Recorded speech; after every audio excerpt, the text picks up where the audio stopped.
So we're coming off the excitement of last week giving away our first original RX Smart Gear jump rope as part of our hashtag Road to 1,000. So that is awesome. And we want to tell you that we are already 10 subscribers into the next 100. And so we want to keep that momentum rolling. Let's go. And this is how you can become able to win a brand new customized RX Smart Gear jump rope. And that is 1, subscribe to our YouTube channel, the Clydesdale Fitness and Friends. 2, make sure that that account is public so that we can see your name. And 3, share with everybody you know or tag your friends in a post that we may make about it so that we can get to that next level as quickly as possible. Yeah, Easy enough, right? Easy. Yep. Free stuff. Free stuff, and our one's already gone out the door, so we're ready to give away a lot more because we want to get to that 1,000 so that by next CrossFit season we can start doing a little more fun and remote location type stuff with the podcast. So that is, and we want to thank RX Smart Gear. They have been an awesome partner. We couldn't have asked for a better sponsor and partner to this podcast. They are awesome. And it is the holiday season. If you want to buy one of your loved ones a jump rope, easy peasy, go on rxsmartgear.com. You can customize it, get the colors, the patterns that you like, and you can get 15% off by typing Clydesdale 15, all caps, at checkout. And that gets you 15% off everything in the store except for new releases and special editions.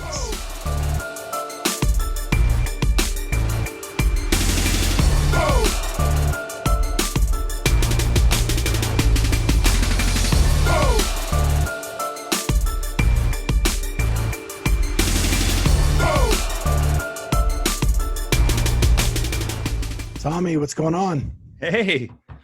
Hey. How's it going, everybody? Good.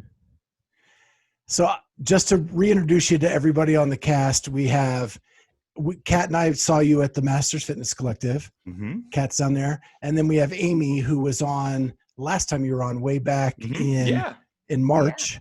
Yeah. But we weren't video back then, so we only talked to you on the phone. So I got to hear the lovely voices of everyone, but now I get to see everyone, so that's even right. better. Yeah. So really the plan for this is going to air the week between Christmas and New Year's. Okay. So we want to catch up with you first and foremost, and then just kind of post some looking back at the year that was and kind of what we think is going to happen in the future, and maybe a little bit about what came out today and you've written up a little bit for the morning chalk up. Since this isn't going to air for another week and a half, you'll have plenty of time to talk about it before we air it. So cool. Yeah. All right. So for our listeners, we have back for the second time, the infamous Tommy Marquez. So Tommy, what's going on, man? I was going to say, that's probably the most accurate description for me. I was just thinking of I've done some things in my past to earn that moniker. College days were a little wild, but I'll try and balance the scales back. I still like the Mexican Sasquatch. That's my favorite. I appreciate that nickname, just because I take pride in being a lanky, kind of gangly CrossFitter. So, looks good. So I know that you guys have been busy. You have got to be like the busiest man in CrossFit. I think you're busier now than when you worked for CrossFit HQ. Yeah, that's fair. With working for the Morning Chalk Up, talking elite fitness with friends, and you get pulled into a lot of media because of your longstanding knowledge with the sport. So last time we talked to you, you guys were just kind of getting your feet under you with talking elite fitness, and now all this stuff is going on. How are you doing? We're doing all right. It's I feel happy and confident in what we're continuing to build with the podcast and everything that's been going on. As with everybody else, the the last 8 months have been interesting, to say the least. And one thing that has been very reassuring to me is that throughout it all, we've had a steady level of support from people and supporting us in our efforts and the product that we put out. And we've tried to put out at a pretty consistent basis and at a high level. And that one lets me know that we're doing something right, which, is the most you can ever hope for as a content creator and someone that's trying to provide something of value to the community.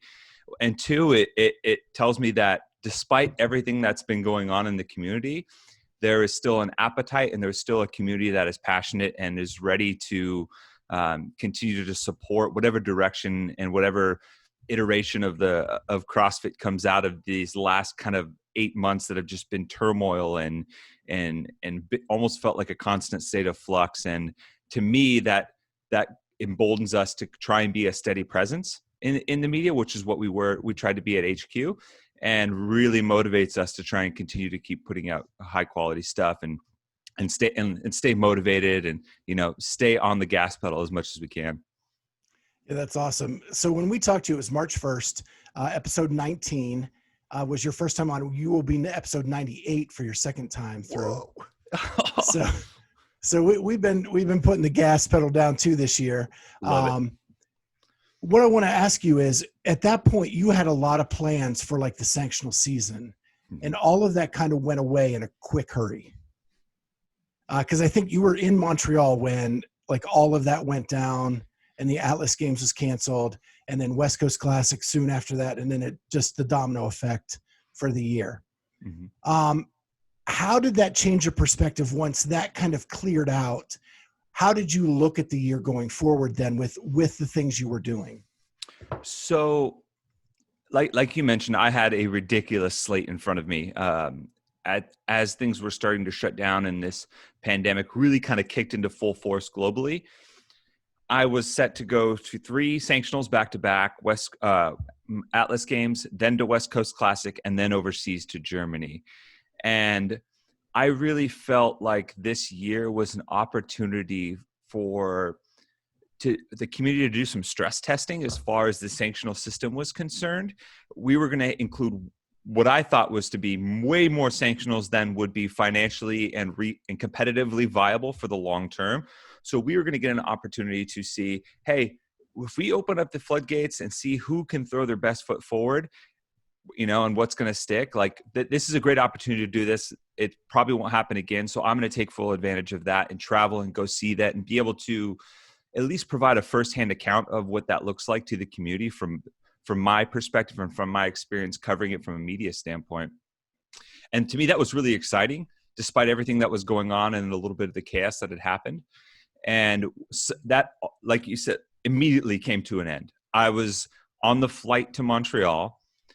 I had just spoken with Matt O'Keefe, Chief Keefe, and was like, yo, are we doing this thing in San Diego next year? And he's like, I think we're going to be all right. I think we're going to push forward.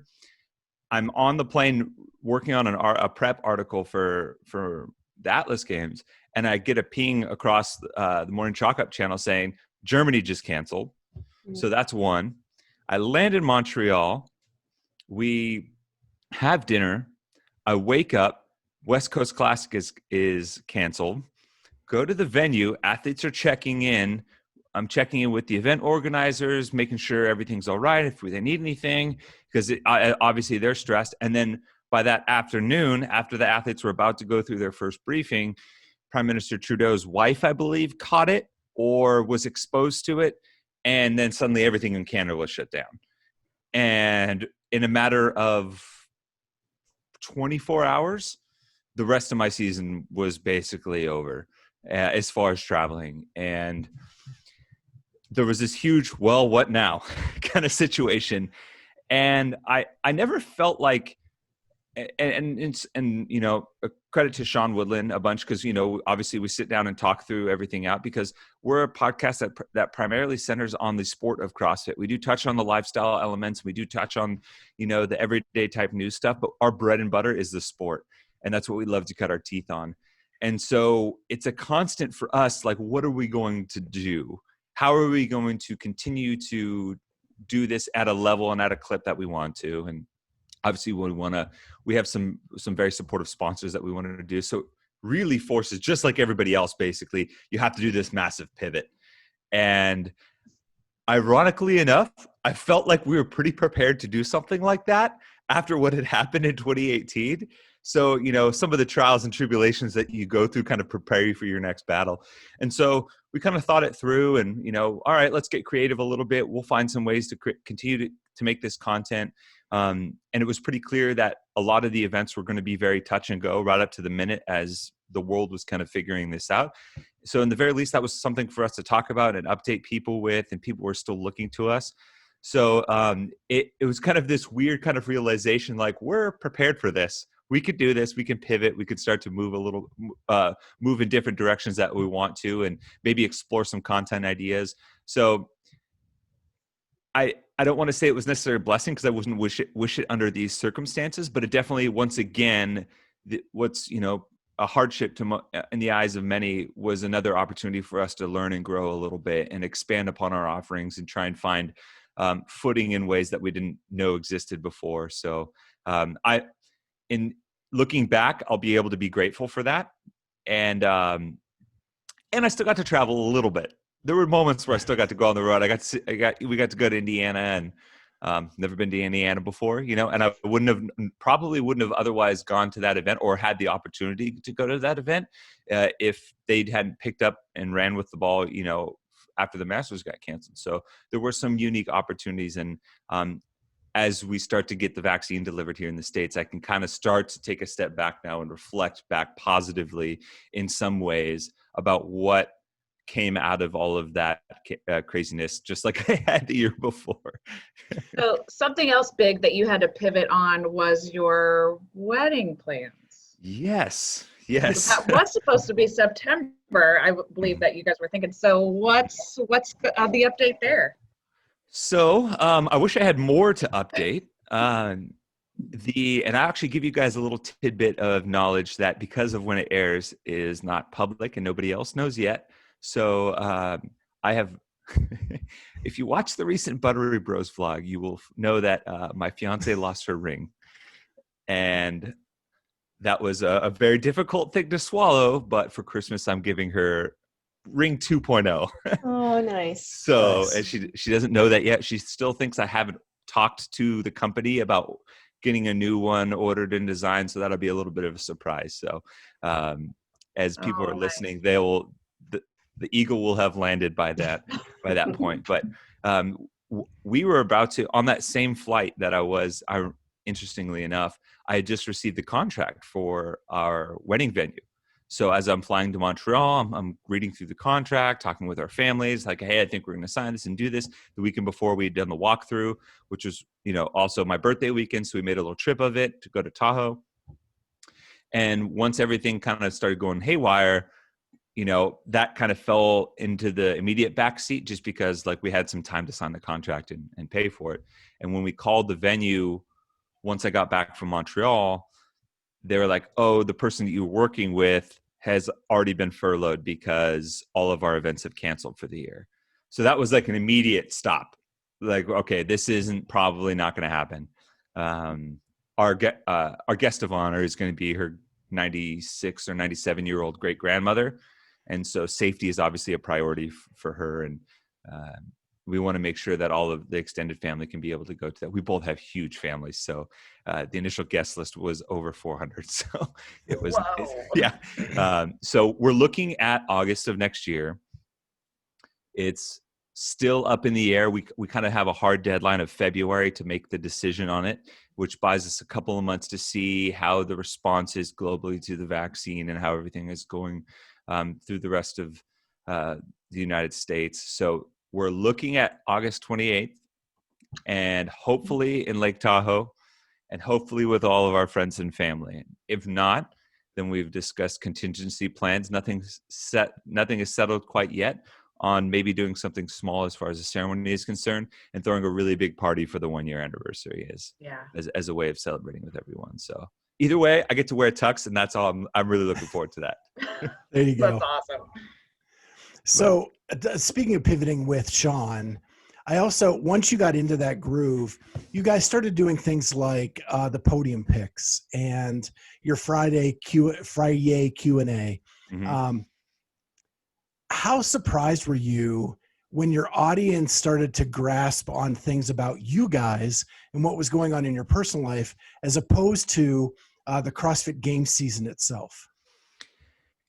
It was a little surreal, if I'm being honest. You know, Sean and I both kind of come from the background of where we're big ESPN fans, and all of the classic Sports Center anchors kind of broke the mold as far as sports news was concerned by adding pop culture and personal references and adding a level of like personal flair to it between each anchor that made you feel like you knew them and you had a personal connection with them.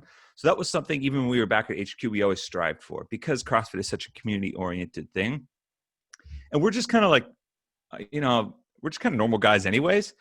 You know, your classic sports fans, just normal guys training in the gym that just happen to love CrossFit. And so we wanted that to be a point of emphasis for us in the media that we produce, so that people felt like they saw eye to eye with us, because that's how we see the rest of the community. We want to stand eye to eye with them, and we're all part of that same big ecosystem. And we do this because we love it, and we want to provide value for them.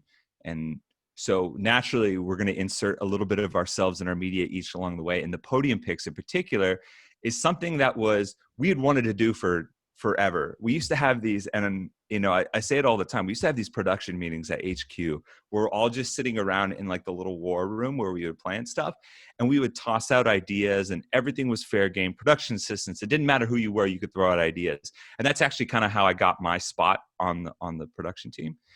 And it was just such this cool creative like pot where we would like rank things and do like take other elements of sport and use it to categorically like, place things. And podium picks was a natural example of that.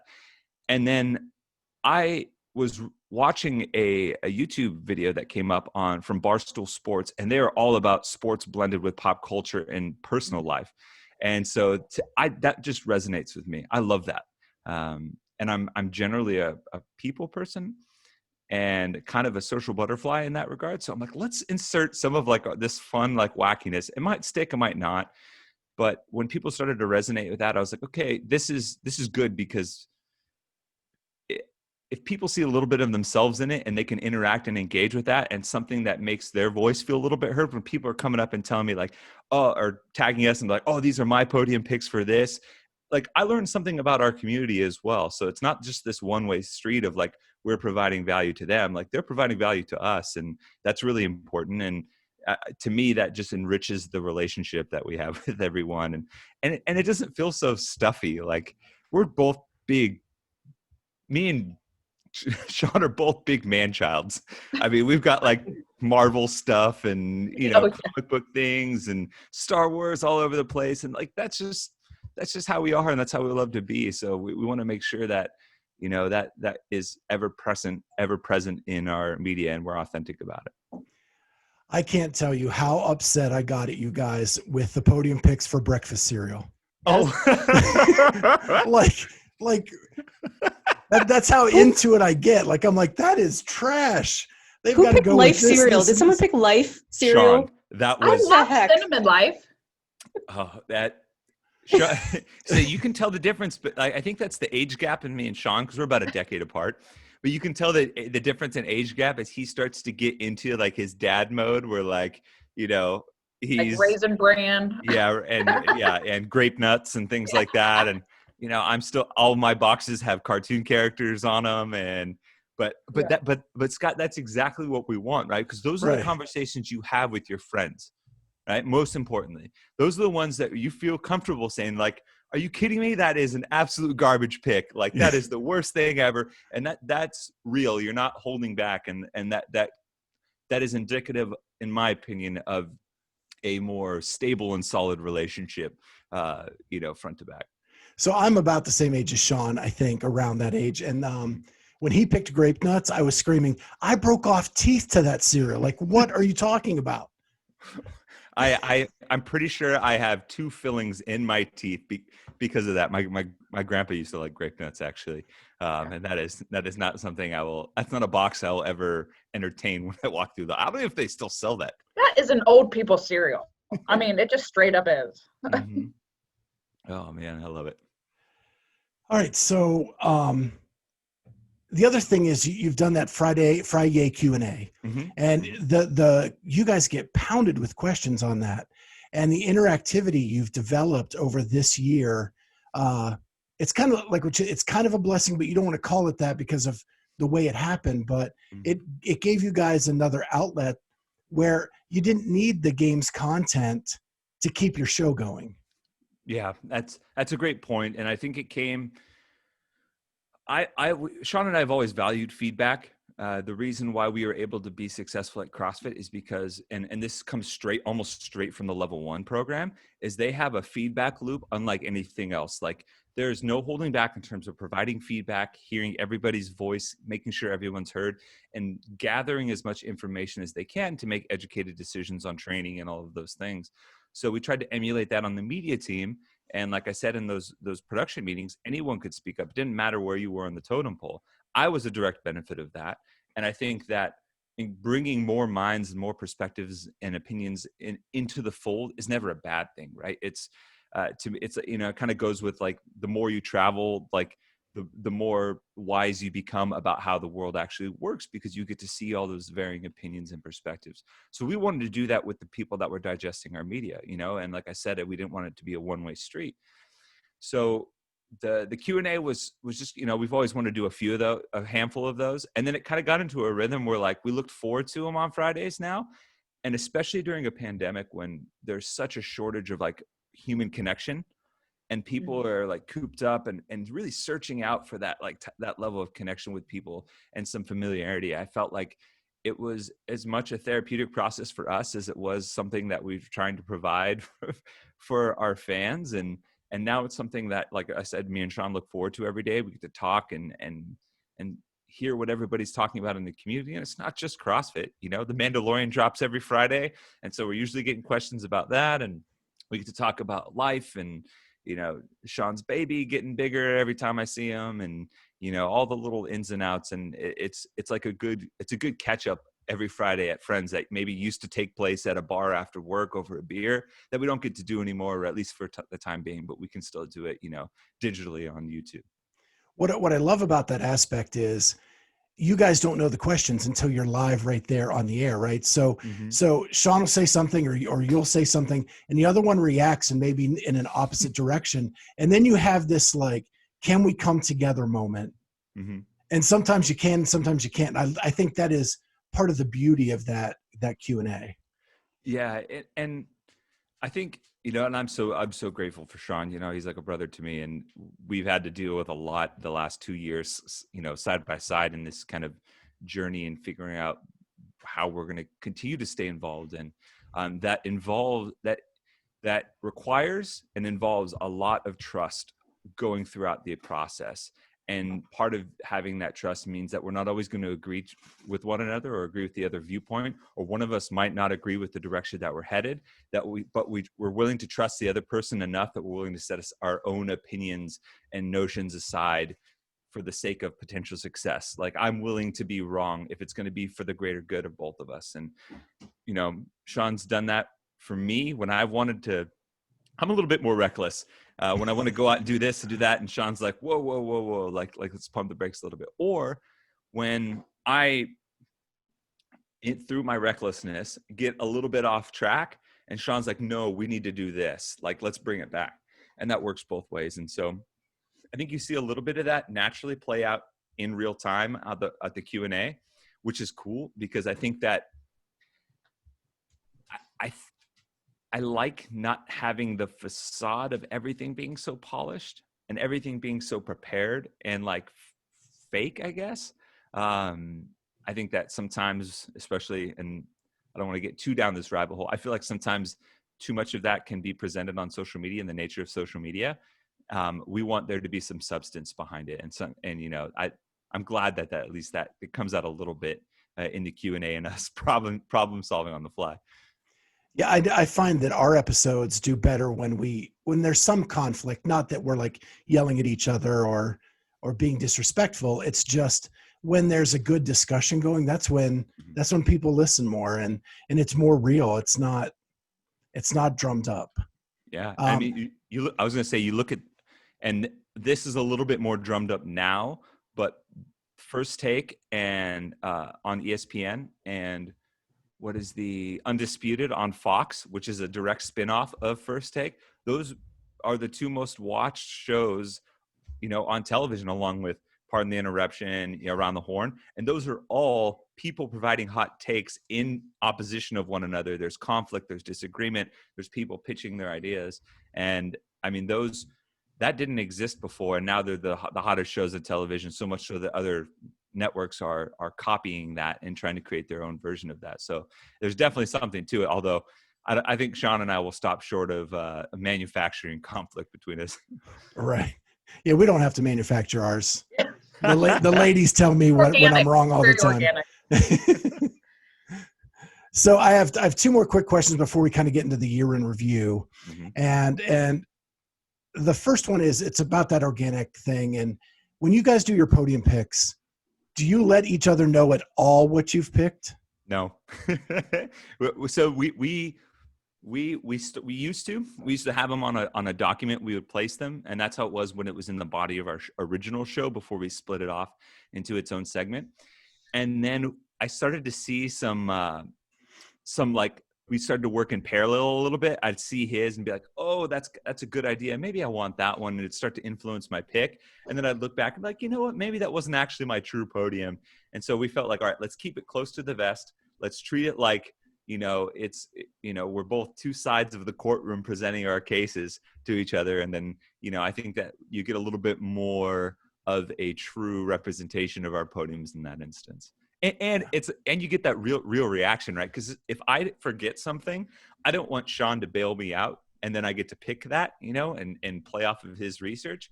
So if I forgot a moment that probably should have been on mine, I get that reaction, and I'm like, all power to you, because you thought of it and I didn't, and you get credit for that. Yeah, when you guys did the invitational podiums, that went back and forth a couple times. Like, ooh, I forgot about that one, and that was pretty cool. So. Yeah, I like that.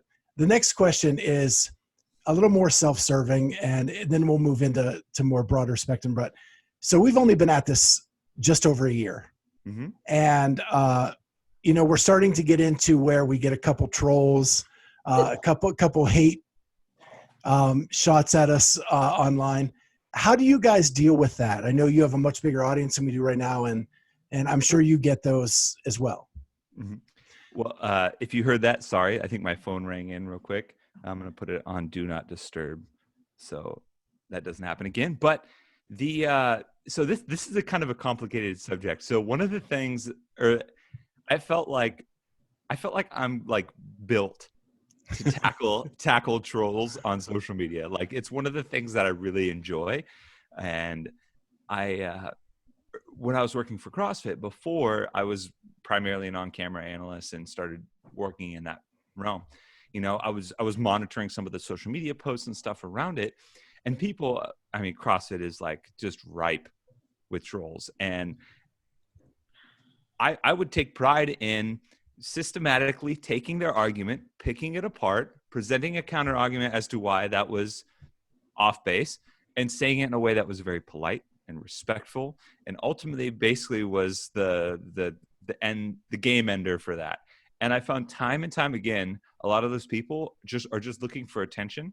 And so when you give them that attention, but you give it to them in a way that's calculated, respectful, but also presents a clear and concise kind of counterpoint, the amount of times I've had people apologize on social media is insane. And I would have never guessed that. And that just doesn't sound like social media, right? Like, nobody apologizes. People just, rabble and argue and stuff like that. And so that has always kind of been my thing. Like, you kill them with kindness by making your response respectful, but make sure if you're going to respond, it's as well thought out and it's as like locked tight as possible. So I would, because for me, a lot of times it was arguments about the sport, and I would just provide data set and I'd be like, the numbers just don't support this. I'm sorry. And that's kind of how we knocked it down. We will get people naysaying and trolling kind of now. I just actually had one recently, talking about someone that vehemently disagreed with how we handled the Diablo CrossFit affiliate, like fighting back kind of situation. And, I will let them know up front that, like, hey, we may not see eye to eye here. And I just want you to know that's totally okay. I want to disarm that bomb before we get going. And as the minute I start to feel my like blood boil a little bit, then I know I need to step away and not hit send. But that's just kind of, to me, that feels like a little bit of common sense. So I try to respond as much as possible. And if I do it as respectfully as possible. And I make sure I bring the most airtight, comment or discussion or refutal of whatever their stance is. So I'm curious, what is the trolling and the hatred you guys are getting? So it's just started. Okay. And I think in this last case, it's a super fan of one individual who they don't think we're giving enough due to.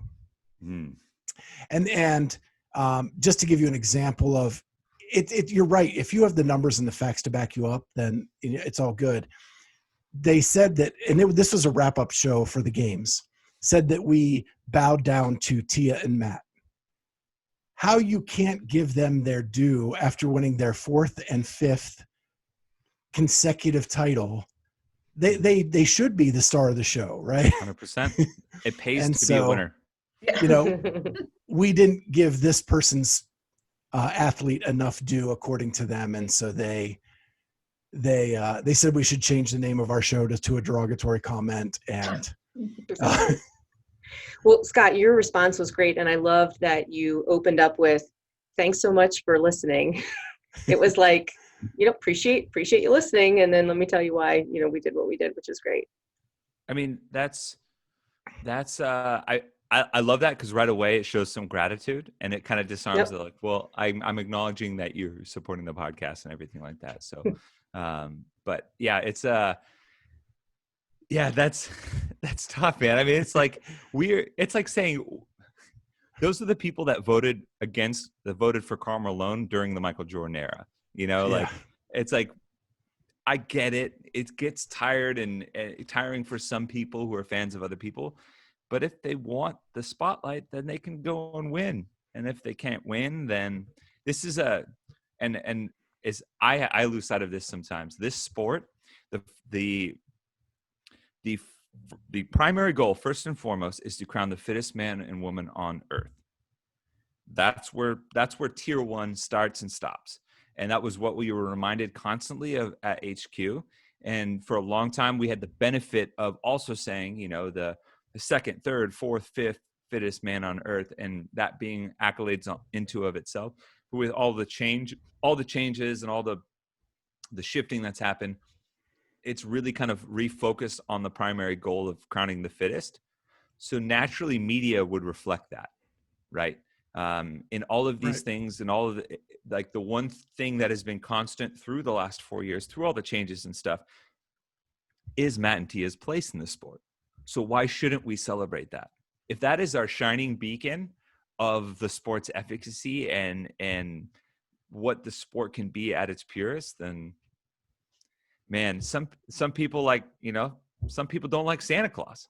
Some people don't like hugs or smiling, and it's just It's like I told the team, if you're not saying something that upsets somebody at some point, then you're not doing your job by giving your opinion online.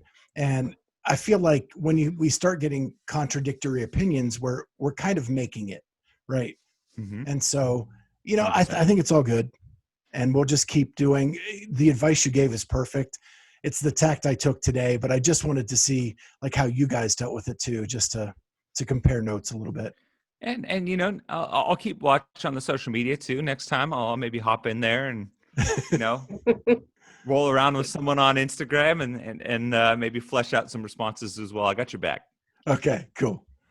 So what I want to do now is I'm going to do year in review kind of. And what I do have is I just have a list of topics. Mm-hmm. I'm going to throw out the topic and we can discuss it and kind of see what your opinion is. Mm-hmm. And so my first topic is the change at the top. Ooh, all right. We're starting off strong. So, obviously, the change in ownership and the new era of CrossFit Inc. as a company. For the first time, there's an owner that doesn't rhyme with leg Lassman, and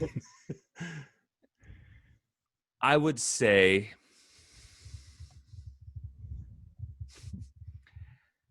this was something that was a long time coming, but I also thought would never come.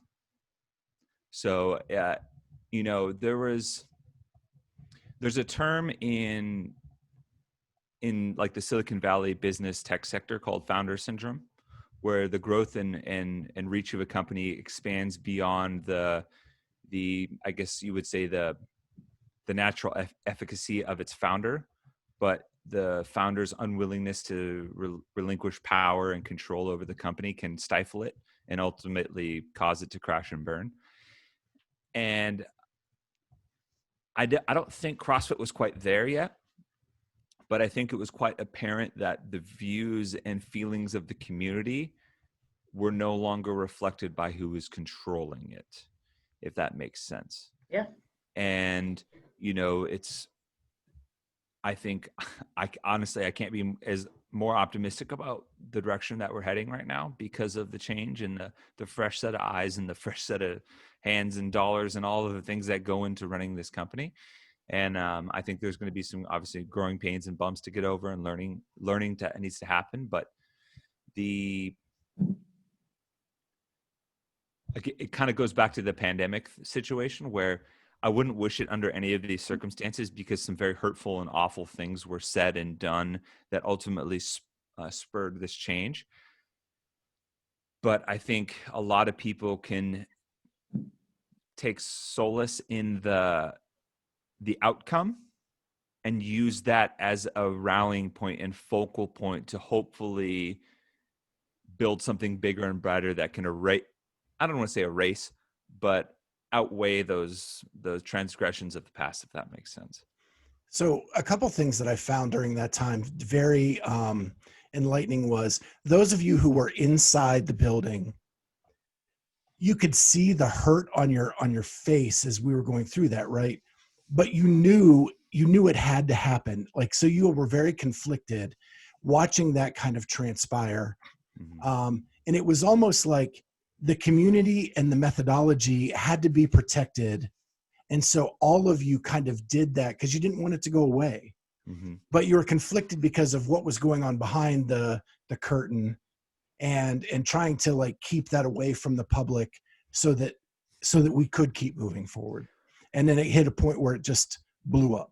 Yeah. And it's tough too, right? Because CrossFit was such a counterculture movement for so long that we've spent, the last dozen or so years really trying to open it up to a broader audience, because what was once this like kind of rogue workout system that was done in these like dirty gyms and made these people like celebrate like ripped hands and stuff like that, like that was the roots of the community. But we were really trying to focus on a broader message, a broader health message, a broader fitness message for people globally to do some really good work. And we were starting to get traction, especially in 2018, both on the sports side and as a result of the sports popularity, the affiliate side. And more people were doing CrossFit. More and more people were reaping the benefits. And so you have to separate and this is tough because I feel like, and I'm not a parent, but I have to imagine that it's kind of like putting your kid out into the world for the first time, where like you have to trust that what you built and what you helped cultivate is strong enough to withstand the stress tests that ultimately are going to get handed, and the lessons that are going to get handed down. So it kind of felt like that moment, right? Like I understand, and we kind of knew. We were a little bit insulated in our office, and I've said this before, our office in Scotts Valley was very isolated from thankfully, from a lot of the horrible stuff that went on, because we were just kind of in our own corner of the world, and we were allowed to operate as a media team. And, we actually had a kind of a cool workspace. But there was some things and murmurings and rumors you kind of heard that you were like, really, is that the situation?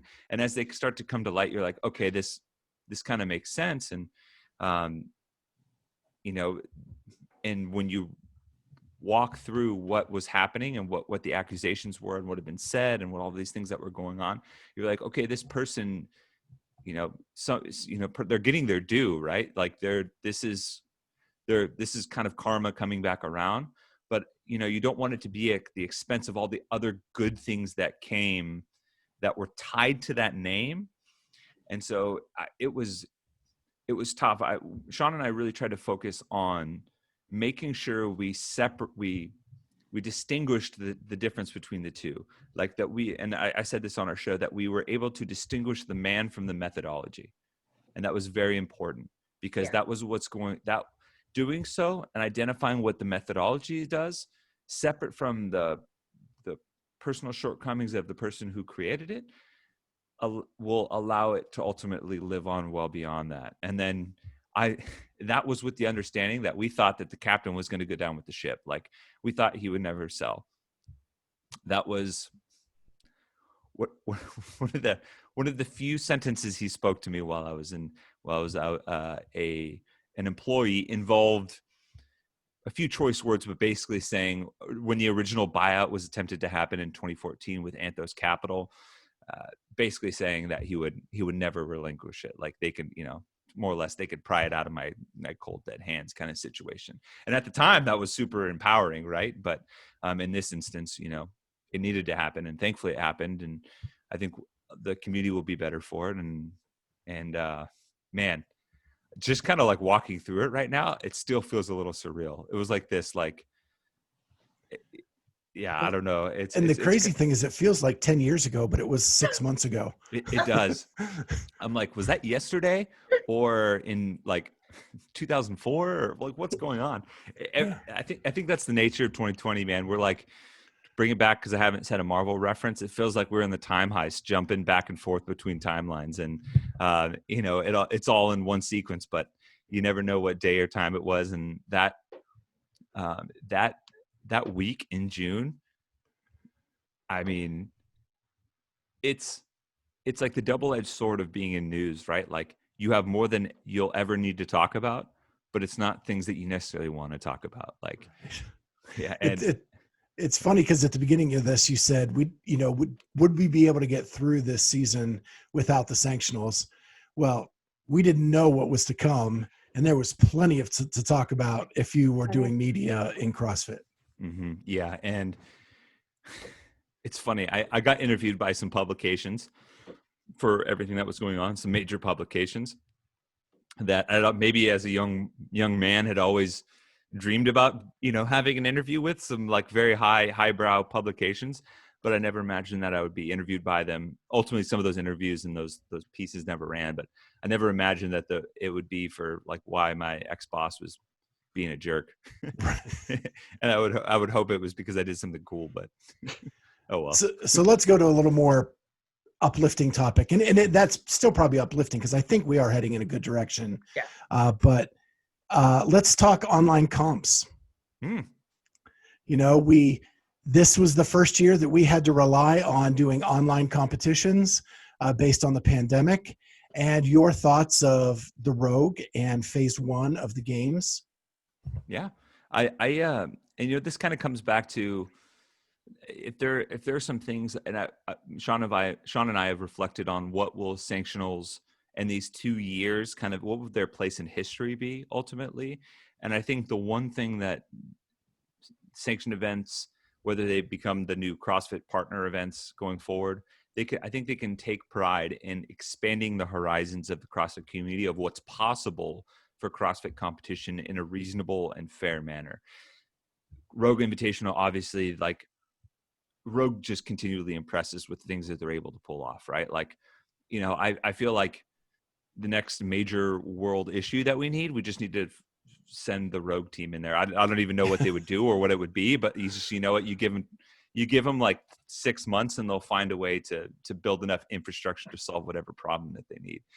And that was really cool. And I think we're going to see some things that come out of that going forward, with some stuff that like the trials that are coming from Loud and Live that I think are building off of that.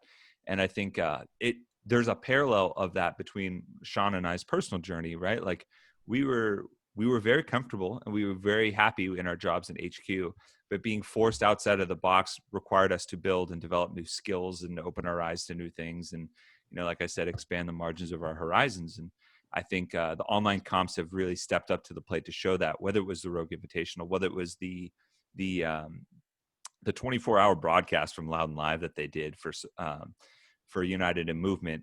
I think stage one was another experimental phase. There were some elements behind it, and a lot of people were like, well, why didn't they do it like Rogue? Why didn't they do it like Rogue so they could see it live simultaneously? Well, there were some issues with fairness, and athletes weren't going to sign on for a similar format to Rogue, so there were some things that they had to do.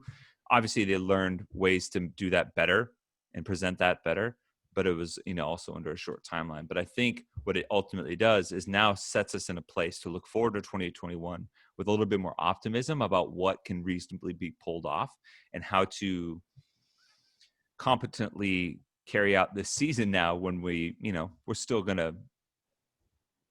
not quite sure how everything's going to play out, but in the very least, we have the structure now. Right. I actually got to be a part of the Rogue thing. I judged one of the athletes. Oh, awesome. So I had an earpiece in and I'm communicating with everybody around the world at the same time so that we can lift off at the exact same moment to make this thing run. It was unbelievable. I'm so glad I got to be a part of it and kind of see behind the curtain of that event. Cause it was phenomenal. Hopefully you didn't have like any of the producers or directors in your ear at all or anything like that. Like they didn't leave your earpiece open during the event, because that can get wild in the truck, I'll tell you. No, we just had the head judge. Okay. Which was another cool thing, because they had cameras. The head judge was watching the athlete. They were giving us cues into our ear as the events were going on. Oh, because that's great. They weren't there to do it in person like they normally would. Mm-hmm. That's cool though. I didn't know that about the head judge. That's actually like pretty neat that they were able to accomplish that. I can only imagine that must have been a cool feeling to be down there. Like, I will say, like, doesn't matter how many times I go to an event or see people like hearing things like that. Like, I feel like I'm a fan again, just like getting to like geek out on those kind of details. When you got to spend the whole weekend with the athletes, you got to kind of see the behind the scenes of how they prep, how they're looking at the next event, how they're warming up. You got to see that whole process. And as I started this thing as a fan. And so to get to see that behind the scenes was really cool. Yeah. That's like, and that's another thing, like, right. Like without this, and then it's always, kind of a glass half full type thing, but without the pandemic and everything that happened, like you would have never probably ever gotten that unique, intimate viewpoint, which also I think I'm really excited for Heber and Marston's documentary to come out, because I think people are going to get a really intimate look at the games and behind the scenes as well. And so we're getting a different perspective that we wouldn't otherwise have gotten. And that's, who knows, there's probably information and things to be learned and gleaned from to make, the product better when we get back to, quote unquote, normal times. So the next topic I have, and this was probably a short one, is kind of the boom of coaching squads. So you have all these coaches or organizations that are coaching athletes, and they're starting to like get little pods all over the country. Justin Kotler and Mayhem and Bergeron and Training Think Tank and all of that. And it's just seemed to boom this year. Mm-hmm. Yeah, it's funny. It kind of goes in waves too, right? Like, if you remember, like back in 2000, Dan Bailey has trained with basically everybody. Back in 2011, he trained, I think he trained with Miko back then. Then he trained with Rich. Then he trained with Josh, and he lived on a boat. So I think there was some elements of people like getting together. There was the NorCal CrossFit crew back in the day with Kalipa and all of them, and you had Miranda and Invictus has always had a relatively strong stable, but normally that revolved around the team competition, right? Invictus, NorCal always had strong teams, which had to, attract a wider swath of athletes. But I think now especially, and maybe this is highlighted by the pandemic, or maybe it's just, natural evolution of the sport. But I think consistently having people that are better than you in certain avenues or can push you on a regular basis just always make you better. The people that can really maximize their potential alone, with just their coach or whatever is very few and far between. And I mean, generally speaking, I think we're kind of pack animals. So Yeah. I think when we have a pack to train with and people to push and bounce ideas off of, we can see the rewards even at the tip of the spear with Matt and Tia when they get to, go toe to toe every year. And we've seen the results. Yeah. So now I want to move into the games. What role did you get to play this year? I know you were working with Morning Chalk Up. I don't know if were you able to get inside or were you? I was not. I was, I was the kid that didn't get picked for kickball, just standing on the outside of the fence, just watching longedly as a piano riff cuts into the movie. But I covered it with Morning Chalk Up. I was basically watching all the live stream from home for day one. And then once we saw that fans were showing up to the Morgan Hill Outdoor Sport Complex and lining the fences, I was like, well, I got to be there. Like, I live just over the hill from that. That's like 10 minutes from Sean's house. I'm going to be there, start interviewing people. I recognized a lot of the people because some of them were from the gym in my hometown. So I'm like, all right, let's go get some content there. Let's go explore a little bit and interview some people. And we had a pretty straightforward content plan for Morning Chalk Up with daily recaps and stuff like that. So it was a little bit different role, that's for sure. I think I'm a little bit used to games week just being organized chaos and just having IV drips of caffeine, and whatever pre-workout I can get my hands on, like being like the norm. But it just wasn't the case this year. I got to sleep in my own bed. I got to sleep before 2 a.m. I wasn't in an RV this year, camping with Heber and Marson. So it was just like totally different vibe of it. And it was nice, but, I'm excited for when we can all be back on site and kind of celebrating fitness accordingly. What are your thoughts of the way they pulled it off? Because we didn't, honestly, like we said, we had to have said at least 50 times, there's no way the games are going to happen this year. Yeah. And, That specifically. Me, yeah. I'm always the naysayer. Oh, man. Never gonna happen. Yeah. Okay. So we're figuring out the lines here. The pessimist of the group. You're Yes. kind of okay. No, I'm a polypragmatist. That's what I am. Okay. My buddy has a really good quote about people that call themselves say they're pragmatic. It's pessimism coated in sugar. So it's something. I like sugar. Yeah. It's but it's funny, and I think Castro is a very polarizing figure for a lot of people. But the one thing that you can never call him is a quitter. He does not quit. And he is stubborn and headstrong as almost anyone that I've ever met. And I've known him for over a decade. And not at no point did he mentioned on the podcast, we had to entertain the idea of not doing the games. But he always felt like there was a way, and I've always used the analogy that the CrossFit community is water going downhill. It doesn't matter what you put in front of it. It's going to find its way to the bottom. It's just going to move and shift and zig and zag. And he had that mentality the whole time, and he felt like there was a way that it could be done. And I think that belief, even in the face of a lot of people saying, why are you even doing it? You're not going to be able to do it. What's going on? This isn't important. I think there's a lot he deserves. Him and the games team deserve a lot of credit for, sticking with the plan and doing so in a way that was both safe and reasonable and provided a good product. Maybe they could have done 10 athletes. Maybe they could have done more, but I think that adds variables to the equation, and they knew that they could pull this off, and they knew that they could put together a decent product this way. And it's almost like a lesson in scaling, right? Like, they maybe could have gone for that CX weight on the thruster, but they decided that, we're going to scale it back and we're going to hammer this. And when they look back, they can feel, proud about their accomplishment.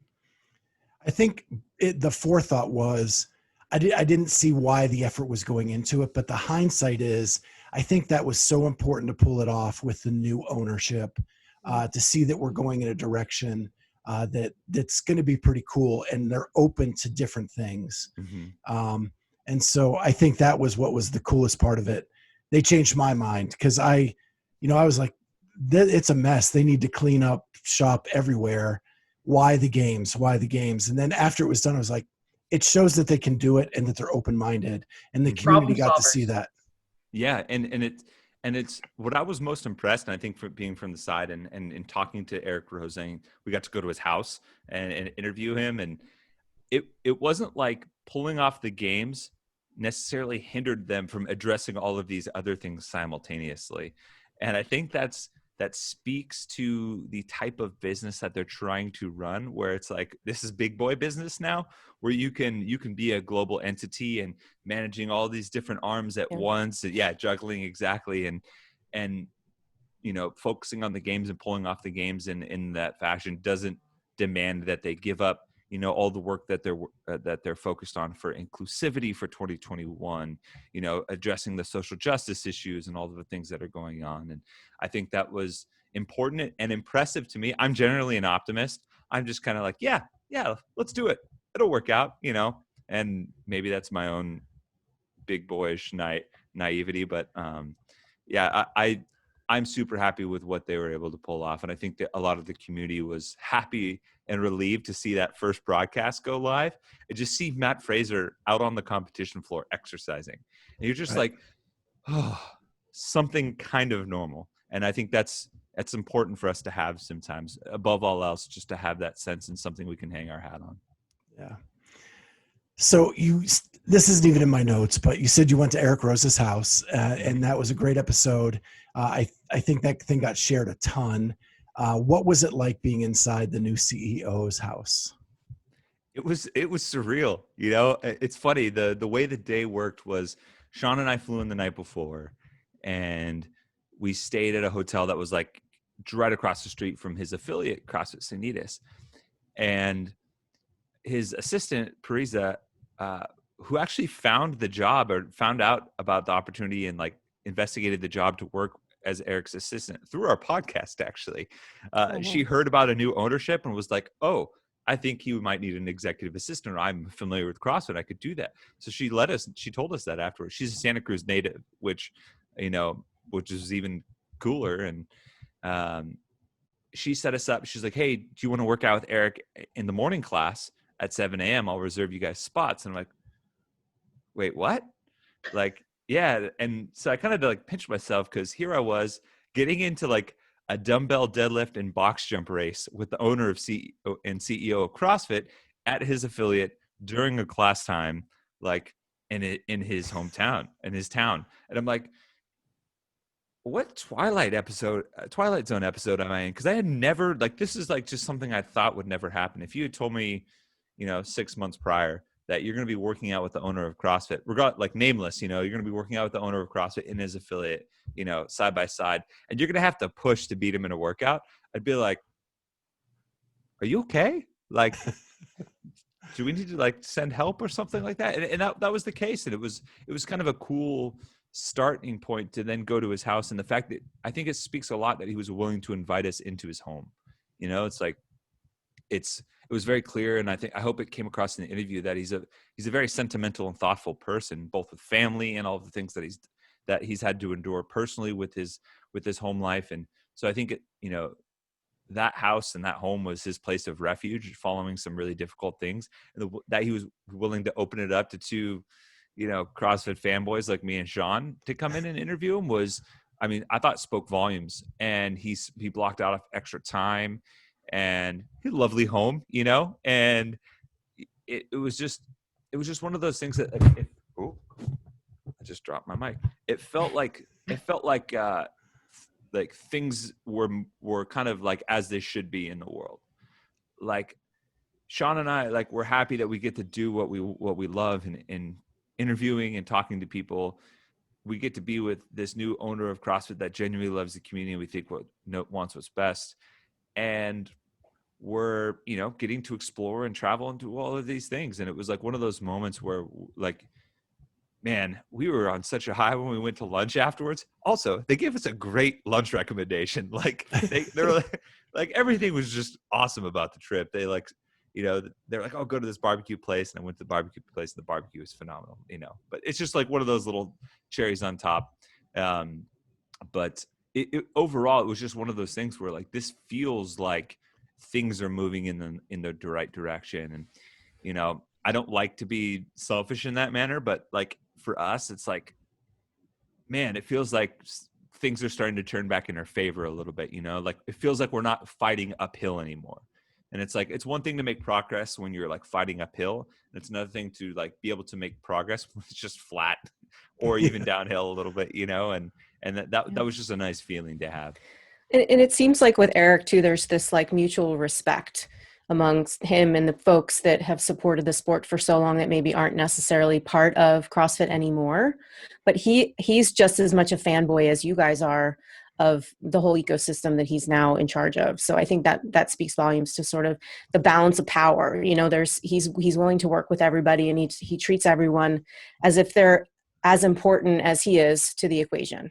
Mm-hmm. And there was it sounds weird, but there was a very, very striking level of like human decency that I found very important. And it was weird that I have to say that, you know, because everything kind of happened when it felt like the discourse happening online around the community, in the world in general, where there was just kind of this glaring lack of human decency, like on an interpersonal level. Like we've kind of like lost touch, and Eric has said it repeatedly, like of the common humanity amongst all of us.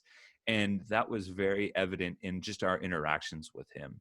And I think that speaks volumes to him as a person. That in just a casual conversation, sitting around, chatting over coffee, working out together, that you can identify that common humanity with people right away. And that's very refreshing in this time. And it was a nice reminder of, I guess, some of the common threads amongst the community that make CrossFit great in the first place.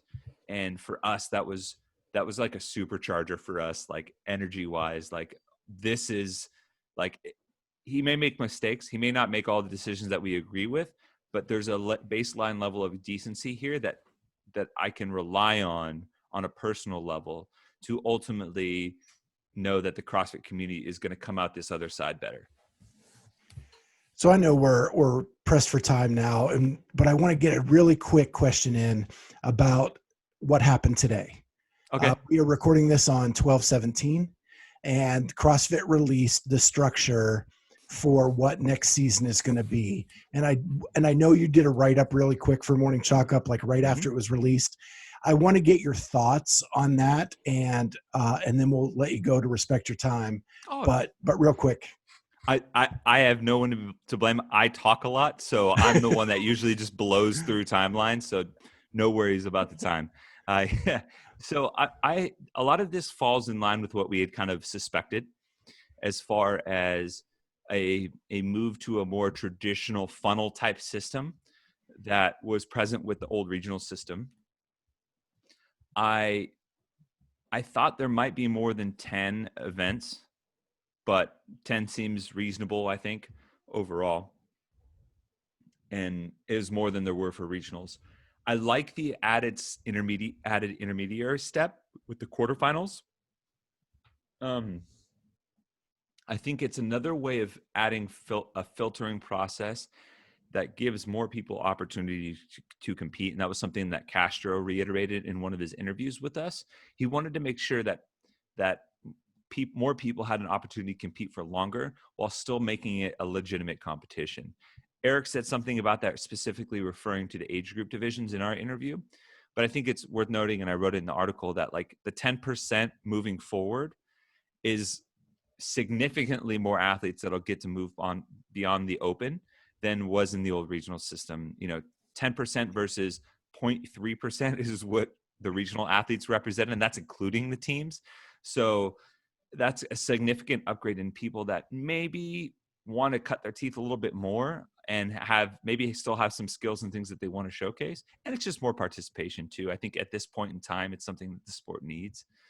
So I think it adds some inclusivity. The adaptive division is phenomenal. I was super stoked. We did an interview with Logan Aldridge, and we also did one with oh my gosh, I'm forgetting his name. I'm blanking. Alec? Alec, yes. Oh no, not Welcome back. it wasn't. I talked to Alec, but we did an interview with one of the wheelchair athletes who represents Will Wad. It's killing me right now. I feel so bad that I'm forgetting. But I Stouty? definitely Wasn't Stouty, it was wasn't it? Stouty either. Oh my gosh, it's Sorry. killing me. I'm like, Kevin I'm Ogar? normally good. Was Played that the game. Ogar?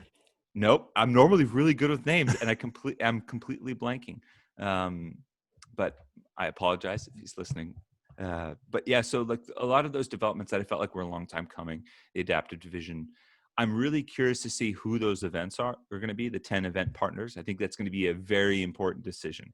I think that might be one of the most important decisions about this new season period, because that's effectively going to dictate who are going to be the major players in the space for the foreseeable future. And not every sanctioned event last year got to actually see what their plans play out. And that's going to be a tough pill to swallow for some people. And so I'm really curious to see that. I love the last chance qualifier.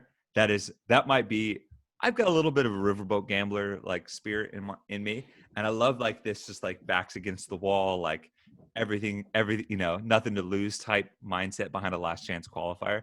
We pitched the idea for years of it doing a last chance qualifier, like a week before the games in Las Vegas. So you basically got to like throw down, maybe celebrate a little bit, take, what is it? There's an interstate road that goes between LA and Vegas, and then you just hop on and go to Carson and then roll right into the games. And I always thought that would be a fun idea, but I think having a last chance qualifier is cool, because you do see some people that ultimately the filtering process missed that could have done some damage at the game. So, Or even injury or illness. Yeah, it's almost like a wild card with a little more clout to it. Yeah, it's an efficacy based wild card, which I always I like way better than just handing out to people. But for the most part, there's some nuts and bolts that still have to be announced. But I was very happy with what was announced for the most part. I think a lot of people are going to be curious how many spots the age group athletes get at the games. That was a big point of discussion when they got their numbers cut, and there's such a large proportion of the competitive CrossFit community, taking up almost 50% of open registration back in 2018 when it was at its peak. So as long as they continue to build off of that, I think the season structure in place makes a lot of sense. From the media standpoint, being able to say, all right, you go from here to here to here to here, almost like a natural, like this is the first round, quarterfinals, semifinals, finals. That just makes sense as a storyteller. And that allows you to build momentum for the storytelling as the season goes along, and it means that each one of those stages has a little bit more meaning to them. When you can't just say, oh, well, I didn't make it, I'm just going to catch a plane flight over here and go. Not that was necessarily a bad thing, but I think for the ultimate commercial, and I don't want to say it in a bad way, but the commercialization of the sport, to be able to bring it to a broader audience, you need to have that reliable storytelling to be able to put it out there. The fact that you can use the names quarterfinals, semifinals, final means that we're getting in a better direction. I love the quarterfinal because it gives the everyday athlete something to shoot for. Mm-hmm. I was actually looking in the Morning Chalk Up comments to your story, and some people were saying that 3 events in the open isn't enough to like determine who the fittest are. If you're the fittest on earth, and you can't say there's 400,000 signups for the open, that's 40,000 people moving on to the quarterfinal. If you're an elite athlete, you should be able to get in the top 40,000 to move on. And that's assuming we only get 3 tests in each week. You'll get more. Right. Yeah, we're going to get the 15. A and B. Me and Sean used to always say 15.1 A, because that's how Castro signaled it when he does like the like painstakingly long pauses during the announcements. We're going to get we have to get one of those. We're going to get a little bit to cut our teeth on. Fun fact, that the open starts a day after my birthday. So I'm hoping Castro throws me a bone and maybe throws in some double unders and deadlifts, just ascending ladder for time. And that's all we have to do. So That would be nice. yeah. I will say I got really good at going through when the open was after the sanctional started and the backfilling. Like, I actually had a lot of fun trying to figure that out. So I am going to miss that, but I understand that it's not really, fan friendly in terms of following the sport. Do you like puzzles? Love puzzles. Yes. Okay. I was gonna say I could probably tell just from that. I enjoy that backfill stuff too. I love doing all of that. And but I can understand that when I'm trying to say it in a 10-second window on air, and I'm like, well, Sean, he originally had a spot here, but that got backfilled. Then the open happened, and now it goes to this person who had a spot here, and then it gets a little wild. There's only 0.3% of us nerds that like to follow that stuff. Yes, exactly. I'm one as well, but it was hard to communicate. Mm-hmm. Yeah, and I want to be able to, when my friends ask me about it, or my aunt and uncle ask me about it, or my fiance's grandma asked me about it, I want to be able to explain it to them and not be like, all right, it starts in Dubai and this guy. But then there was this online competition that happened, which switched the spot to Argentina, and then it went around, and she's just like, all right, you lost me. She's already cracked open a bottle of wine. Do you think, do we know how many people are going to get to the semifinals? They haven't said that, right? Yeah, I'm hoping that becomes kind of like phase 1 of the CrossFit Games, potentially, and that we really do get down to some manageable numbers, perhaps, in Madison. That'll be cool. Yeah, I think the contingency plans that they had talked about for being able to bring every step of the way online will kind of reflect that. Will be a big element of that. What I really like is, and I understand that this may not be a common popular opinion, but recondensing the sanctional schedule into a 4-week window where you have 10 events across 4 weekends, that to me adds a level of importance to, you have to perform here and now, and these 4 weekends determine your fate kind of situation that I think is kind of ever present in sport at the highest level everywhere else. It's it's the March Madness NCAA tournament, it's this month of you got to run the gauntlet. It's the NFL playoffs, you have these 4 weeks that you got to go. And to me, that adds, it adds a certain element of competition and sportsmanship and performing on command and being able to perform that not only, benefits the sport, but I think it benefits the athlete too, because those moments that are created as a result of the implications of their performance, are what makes this. But everyone can look back and see, 2018 Central Regional, Scott Panchik qualifies, and then here's Saxon qualify, and they're losing their minds and hugging each other on the floor. That doesn't happen at a sanctional, because it's well, Saxon got it, but maybe not. Maybe the guy that's 8 feet, that's 8 spots behind him might get it. And so I'm excited to get those moments back, because I think those are really special. And I think those are moments that the athletes can build off of.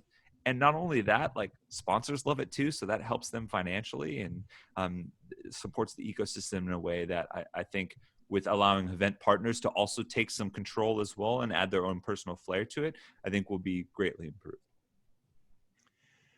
I think it's all good. I'm excited for next year. I'm excited to get back out on the road. Hopefully we'll get some live events again. We can bump into each other and catch up. But Tommy, I want to thank you so much for the time you spent with us. As always, filled with a lot of information, a lot of fun, and it's just always a blast. Thank you guys for having me. Don't ever hesitate to reach out anytime you need anything. All right, thanks, Tommy.